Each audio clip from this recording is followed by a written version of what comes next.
Assalamualaikum warahmatullahi wabarakatuh. Selamat pagi, salam sejahtera untuk kita semua. Sebelumnya, perkenalkan nama saya Rabiut Sakinah dengan NIM 07011282329892, Program Studi Ilmu Administrasi Publik kelas C Kampus Indralaya. Selanjutnya yang saya hormati yaitu Bapak Ar-Rahman Safebri, SIP MSI, sebagai dosen pengampu pada mata kuliah Sistem Hukum Indonesia. Baiklah, pada kesempatan kali ini saya akan menjelaskan mengenai kasus pengelolaan aset lahan di GBK.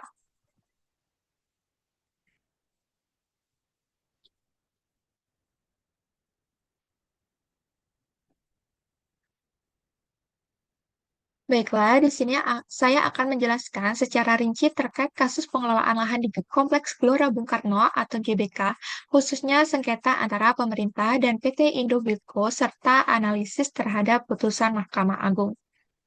Yang pertama, saya akan menjelaskan kronologi adanya kasus ini. Yang pertama yaitu dilatar belakangi oleh bahwa Kompleks Gelora Bung Karno ini atau GBK adalah salah satu aset strategis milik negara dengan nilai mencapai 345 triliun. Bagian dari kawasan ini yaitu Blok 15 dikelola oleh PT Indobuildco sebagai lokasi berdiri Hotel Sultan berdasarkan perjanjian sewa tanah sejak tahun 1970-an. Nah, permasalahannya masa kontrak sewa pengelolaan lahan oleh PT Indobuildco telah habis. Namun, perusahaan tersebut tetap mengklaim memiliki hak atas tanah tersebut.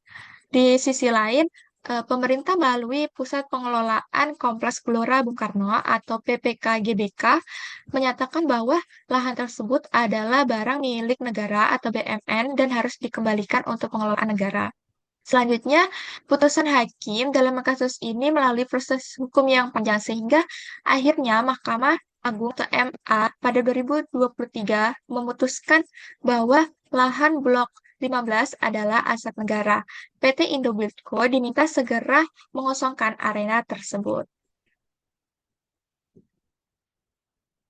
Selanjutnya, saya akan menjelaskan mengenai analisis kasus pengelolaan aset lahan GBK ini dengan pendekatan 5W1H. Yang pertama yaitu what? Apa yang terjadi? Kasus ini berkaitan dengan sengketa pengelolaan lahan di Kompleks Gelora Bung Karno atau GBK khususnya di Blok 15. Pada saat ini digunakan oleh Hotel Sultan. PT Indobuildco selaku pengelola hotel diminta mengosongkan lahan tersebut karena telah ditetapkan sebagai aset negara oleh pengadilan. Yang kedua yaitu siapa yang terlibat. Pihak-pihak utama yang terlibat dalam sengketa ini ada tiga. Yang pertama yaitu Pusat Pengelolaan Kompleks Gelora Bung Karno atau PPKGBK yang bertindak atas nama negara. Yang kedua yaitu PT Indobuildco sebagai pengelola Hotel Sultan dan yang ketiga yaitu Mahkamah Agung atau MA yang mengeluarkan putusan final mengenai status lahan tersebut.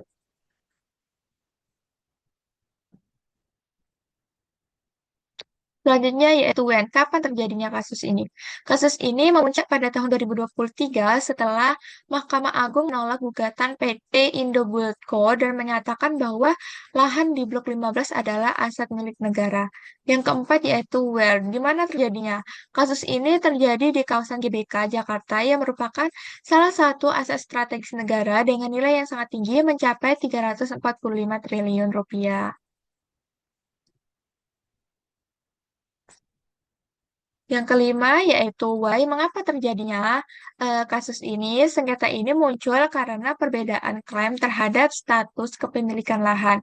PT Indobuildco merasa memiliki hak pengelolaan berdasarkan kontrak sewa, sementara pemerintah mengklaim lahan tersebut sebagai barang milik negara atau BMN setelah masa kontrak habis. Yang keenam yaitu how, bagaimana prosesnya? Proses hukum berlangsung hingga ke tingkat Mahkamah Agung yang akhirnya memutuskan bahwa lahan adalah aset negara. PPK GBK kemudian memasang pelang dan memberikan tenggat waktu bagi PT Indobuildco untuk mengosongkan lahan tersebut. Selanjutnya yaitu analisis putusan Mahkamah Agung. Eh, Mahkamah Agung eh, mengambil keputusan berdasarkan kekuatan putusan. Yang pertama yaitu adanya bukti. Pemerintah menggunakan dasar hukum berupa status barang milik negara atau BMN yang dikuatkan oleh dokumen resmi dan fakta bahwa kontrak sewa telah habis. Yang kedua yaitu saksi dan fakta persidangan. Tidak ada indikasi bahwa PT Indobuildco memiliki hak perpanjangan otomatis atas tanah tersebut. Yang ketiga yaitu pengelolaan aset strategi pengelolaan aset negara. Pemerintah memiliki kewajiban menjaga aset seperti GBK agar dapat dimanfaatkan secara optimal untuk kepentingan publik dan negara. Menurut saya, putusan hakim tersebut sudah tepat karena didasarkan pada dokumen yang valid, termasuk status lahan sebagai barang milik negara. Hak pengelolaan PT Indobuildco tidak lagi berlaku setelah kontraknya habis.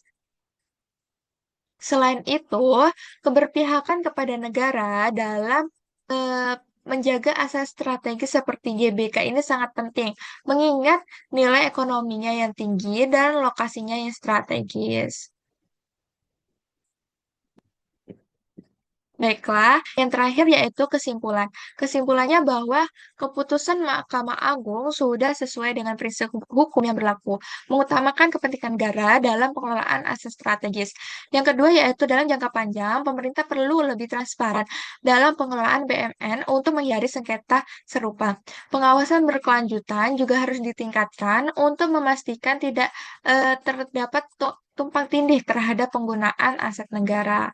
Mungkin demikianlah yang dapat saya sampaikan. Mohon maaf apabila terdapat kesalahan dalam pengucapan kata. Kepada Allah saya mohon ampun. Saya akhiri. Wassalamualaikum warahmatullahi wabarakatuh.